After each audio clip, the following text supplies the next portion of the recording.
Yes, absolutely. And I love the example that you use, shout out to that individual at that school doing great work, including yourself for being so involved. And as you know, this show kind of focuses on Agenda 2030 in action. And if you're unfamiliar with that, Agenda 2030, like Agenda 25, Agenda 2020, focuses on hopefully ending poverty by 2030, right? Now, that's a Right. huge international goal, but it has to start locally, and with Agenda 2030 focuses on a more equitable, sustainable, and prosperous future.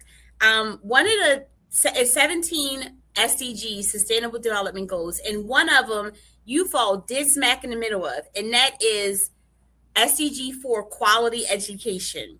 And you kind of Mm. talked about it when you were introducing yourself. And so the quality education SDG goal is to ensure inclusive and equitable quality education and lifelong learning. Why is that so important for all students, regardless of race, religion, socioeconomic background, geographic location? Why is that so important in today's age, today's climate, and what could be improved moving forward, whether it's in our county or the next state over or 5 states? Why is that so important? I don't think education being important has changed drastically throughout history. I think it's always been the number one thing that we need to give our kids a ground, a foundation in the basics. Like you need to be able to read well, and then if you can read well, you can learn to do anything. And that's just something that everybody needs, to be able to get a good job, to do what they want, instead of having, if you want limitless opportunities, learn to read. And I would love, we've kind of lost track of how to teach reading to our kids. There's a study that goes over 30 years. I want to say it's from like 1960 to 1990, and it unequivocally shows that explicit instruction when it comes to literacy is far and away the best way to teach our students how to read. Yet somehow we've gotten away from that.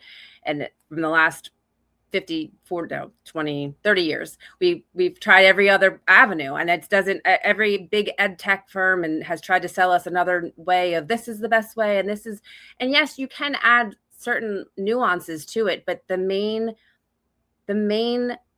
bones is learning how to read and learning how to read well. And that curriculum of explicit instruction hasn't really changed since the very beginning.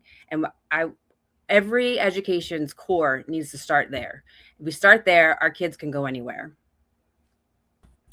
Yes, absolutely. And if I could go back for a second, you said, what really got sparked your interest with really getting more involved in the field of education was what you saw your son experiencing during COVID, right? Mm-hmm. And Yes. so, what were some resources you tapped into, to assist? Because, they were, students back then, I think they were virtual for like 2 years or something like that. So they were really missing that teacher time, that one-on-one time, their time with their friends, in person. So, what were some resources that you tapped into to help you as a mom and then your son to, feel like, he was still he was normal, right? And that, Yeah. whatever scenarios he was going through by having this online school that wasn't an option for him to come out and be successful where he is today. So I always kind of look at that COVID period as a blessing and a curse in a way, because it forced me to sit down and pay attention to how my kid was learning and how he was struggling. And for him, like going to school, it wasn't always about the academic portion of it. Like it was his friends, it was the social aspect. He still is very social. He loves to be around his friends. He can get along with anybody. He stays out of the drama. He wanted to go to school, and he was having these behavioral issues where he was kind of, I would find like he had destroyed a piece of furniture, or just because he's frustrated, and I didn't know what was going on or what to do. And I started following uh, Mary Taylor and Amy Adams from Baltimore County Parent and Student Coalition, and they were talking about opening up schools. And it wasn't just about, you know, I needed to go back to work. I was still working remotely. I just couldn't teach my son myself. I wasn't equipped for it. I wasn't a teacher. He wasn't reacting to me the way that I knew that he could to someone else. Like he would get very sad and frustrated, and I needed some help, and I didn't have any. I honestly, it was just me and then that group, and just really sitting down and looking at what was happening and trying to understand the curriculum at that time, which I didn't understand. And I kind of, at one point I was like, we'll check in and we'll see what the assignments are. And then we're going to turn it off and we'll do the assignment together, because that was easier for us to work together that way than trying to follow the lesson plan through the Zoom call with 8 other kids, or no, sorry, more like 20 other kids on the same call.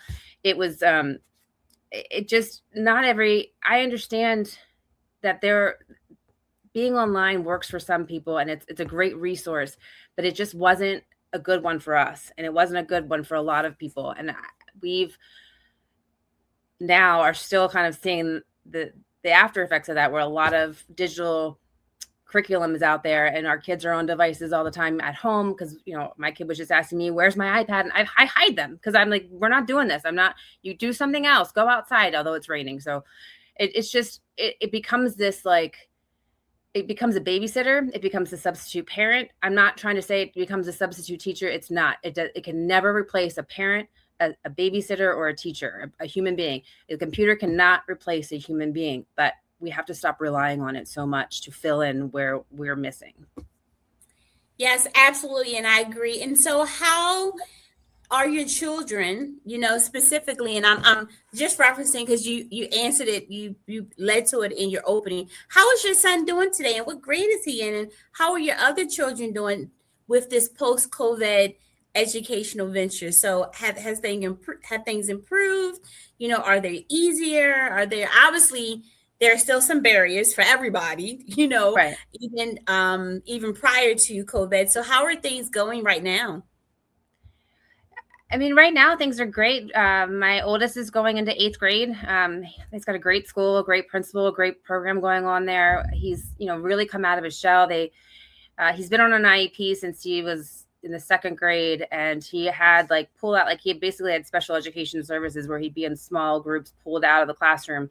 Last year they put him back in, and he's a typical boy. He just wants to be engineering. He wants to take things apart, put them back together again. Doesn't love to write.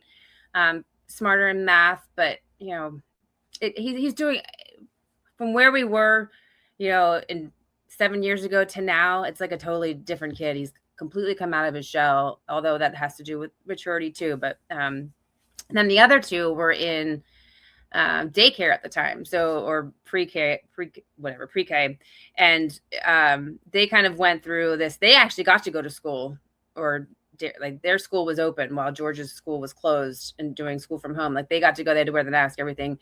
I mean, they're adjusting. I feel like because of that, it's all kind of been driven to the phone. I have not gotten my younger 2 a phone yet. The oldest does have a phone, but it's only so I can check in with him and find him. I'm taking it away as more and more lately. I make sure it's, he doesn't take it to his bed with him at night. It's so hard. I myself find it, like, looking at my phone, checking it, trying to see what's going on. I thought it was hard growing up when I was a teenager. It is so much harder now with the social media, with all the tech in their faces. It's just, I'm blessed that my kids do get out. We have the dirt bikes. They do, go out and play. They skateboard. My kid has like scars and scabs all over their knees from playing outside. But, we all need to remember. I actually remember during COVID, when people were still going out and doing outdoor stuff, I'd have a meetup with some parents that were in George's age group, and we would meet and go biking and do something outside just to be social and be interactive. And I don't think, as far as when we were growing up and we would sneak out and go to parties and meet our friends, kids these days all do that. They just do chat groups. And we need to bring that back, that how to be social with each other, how to treat each other face to face, as opposed to keyboard warriors who bully each other online. I think that if we had more face-to-face conversations, we would treat each other a lot better than we do online. Yeah, absolutely. But I love how you said that their mom is a Spartan mom, so she is sport tough, man. Let me tell you. So I love when you She was doesn't like, quit. hey, we got bikes and they got like scabs and stuff. They're gonna remember, like, hey, one day they're gonna be sitting around a campfire, like, remember when we got this scar? And remember, mom was that baddie out there jumping, flipping tires, and doing whatever. Oh, They're gonna be like, yeah, I should have been with her. yeah. Oh, I took George, my oldest, when he graduated from 5th grade. We went to I took 6, well, my 3, and then he brought to a friend, and I rented this tree house in Richmond, Virginia. I mean total tree house, like it was in somebody's backyard. And just by myself, my husband had to work, and there was like, they had kayaks there, and we went to this river, and I had all 4 kids, and we're kayaking, and then the one jumps and like hits his head. I was like, gets up, blood's running down his face, like, oh, we're going to the emergency room in Richmond, let's go. So I've always been that way. Like, I just kind of like, let's go do something, let's go, like, last minute adventures. Like, it's fun, keeps things interesting. Yeah, that's amazing. And I love, like you said, hey, we need to get them less out of technology, although they're technology babies. So that's really kind of all they know, right? It's So hard. they was kind of born Yeah. into this world that they can never be. I think students today, if technology was taken, I think they really would lose their minds, because they're like, wait, hold up. Yeah. Like, what are you doing? It's like taking away from that pancake that they've been wanting for so long, and now it's not there. What are we doing here, right? So I think they would lose their minds for sure. Okay.